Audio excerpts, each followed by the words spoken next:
Hi friends, fish fry ఎలా చేయాలో చూపిస్తాను. ఫస్ట్ అయితే మనం కర్రీ కోసం ఉంచినలో ఒక 4 పీసులు అయితే దొబ్బేసేయాలి. అందులో పసుపు, కారం అండ్ సంబర్ పౌడర్ వేయాలి. It's not sambar powder, it's సంబర్.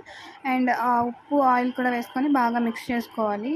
సంబర్ powder అంటే ఏంటంటే ధనియాలు అండ్ పసుపు కొమ్ములు, కరివేపాకు అండ్ ఆముదం గింజలు, ఇంకా కొన్ని సమ్ ఐటమ్స్ అయితే వేసి పొడి చేసి మా అమ్మ అన్ని కర్రీస్లో వేస్తుంది. టేస్ట్ బాగుంటుంది. నెక్స్ట్ అయితే ఒక 30 మినిట్స్ ఫ్రిడ్జ్లో పెట్టుకొని మ్యారినేట్ చేసుకోవాలి. అండ్ నెక్స్ట్ అయితే ప్యాన్ తీసుకొని అందులో కొంచెం ఆయిల్ వేసుకోండి. నేను తక్కువ ఆయిల్తో ఫ్రై చేస్తున్నాను. అండ్ ఇంకా పీసెస్ అయితే తీసుకొని అందులో వేసి కొంచెం లో ఫ్లేమ్లో ఫ్రై చేసుకోవాలి. అండ్ మీరు నాలాగా ఈ పీసెస్ని ఎత్తేయకండి, ఎందుకంటే అవి ఫిష్ ఫ్రై కాకముందులే ఇరిగిపోతాయి.